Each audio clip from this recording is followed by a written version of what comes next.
Asubuhi hii nimekuja hapa kwenye sala maalum na wanafunzi wa shule ya wasichana ya Rugambwa na mwalimu wao mkuu ambaye amenipa nafasi. Kimsingi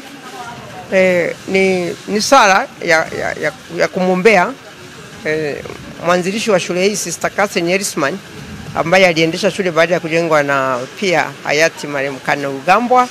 Sasa sisi ni wasichana ambao tulisomeshwa katika shule hii, tulipata ufadhili wa kanisa na tukaweza kumaliza na tukapata walimu wazuri sana. Alikuwa ni mwalimu mzuri sana, na ndio maana baada ya miaka mingi tunamkumbuka, na nazungumza kwa niaba ya wanafunzi sasa wa darasa langu, darasa la mwaka 66 ambalo linaitwa Comrades. Tunajiita Comrades wenzangu. Nimewajulisha kwamba nitaenda leo kwa sababu wao wengi wako Dar es Salaam, kwamba mimi nitafika pale Rugambwa tusali, tumuombe, na sala hizi tulizozisali leo na wanafunzi tutatuma pia kwenye shirika lake kule Marekani New York, ambapo na wenyewe wajue kwamba huko anakumbukwa. Na cha msingi zaidi hapa nimeanzisha mfuko wa kusaidia wanafunzi wahitaji ambao utakuwa ni kumsaidia mwalimu mkuu wa shule, kwa sababu mambo ya shule ninayaelewa. Ninaendesha pia shule binafsi tena katika kumwenzi Kardinali Rugambwa. Tumeanzisha na sisi tufanye aliyoyafanya yeye, kuleta elimu.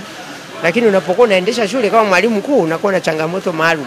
Maana kuna mtoto mwingine unakuta hana nauli, mwingine hana mahitaji ya msingi, na mara nyingi walimu watu hawajui kwamba mwalimu mkuu anaweza akachukua hela zake binafsi kufadhili watoto. Kwa hiyo mfuko kama huu unakuwa chini yake, na naamini kwamba nitapata na watu wengine wakuu kuniunga mkono, na nitaomba kwa sababu watu wa media mko hapa mnisaidie huu mfuko uweze kuboreshwa. Shule hizi pia za serikali zina changamoto hizo. Kwa hiyo mimi ya leo nilikuwa ni sala kwa mwalimu wangu mpendwa, nampenda sana. Nilipokuwa Umoja wa Mataifa nilikuwa nakutana naye sana, mara nyingi nimemtembelea mpaka nimelala pale kwa kwenye center yao. Hawa ni masista na wanafunzi, nimefurahi wamejua historia yake. Baada ya shule zao kutaifisha wakaingia kwenye sekta nyingine hasa za wakimbizi. Kwa hiyo amefanya nchi nyingi Afrika hapa, na miaka yake 94 si haba. Mwenyezi Mungu sasa ameona apumzike mbele ya haki. Shule hii uwezo wake mwalimu ameniambia ina wanafunzi 897. Sasa kwa shule mimi nilisoma hapa tukiwa wanafunzi 75, tukaongezeka. Kwa hiyo unakuta kwamba hapa uboreshaji unahitajika, na nadhani ni mwalimu sasa kuelezea mahitaji yake. Lakini mimi nimezungumza swala la uzio. Shule kama hii inahitaji na uzio, maana sasa ina wanafunzi pia wenye changamoto, wale walemavu hasa maalbino, usalama wao na nini. Kwa hiyo nadhani walimu hapa wanafanya kazi nzuri, lakini na sisi kama jamii tuwaunge mkono, na kazi yetu sisi kama wazee ni kuishauri serikali kwamba iangalie shule hizi na kuzipa mahitaji yanayohitajika ndio elimu iweze kuboreka. Naitwa Witness Amos, ni mkuu wa shule hii ya Rugambwa ya wasichana. Shule yetu ina wanafunzi 887 na kati yao 116 ni wenye mahitaji maalum, na ni wa aina zote, wa ngozi ambao ni albino, wa viungo, wasioona na viziwi.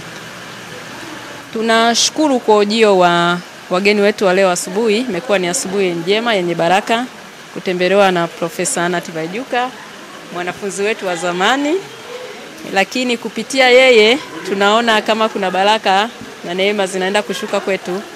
Amezungumzia habari ya uzio, ameiona, na mambo mengi tumezungumza, lakini kubwa anakwenda kuanzisha mfuko ambao ameuita jina la Sister Catherine Foundation kwa ajili ya watoto wenye mahitaji. Na kwa kweli tunao watoto ambao ili atoke kwao aje shule, unakuta shule inaingia gharama, apate godoro, labda ni kidato cha kwanza, apate godoro, apate uniform.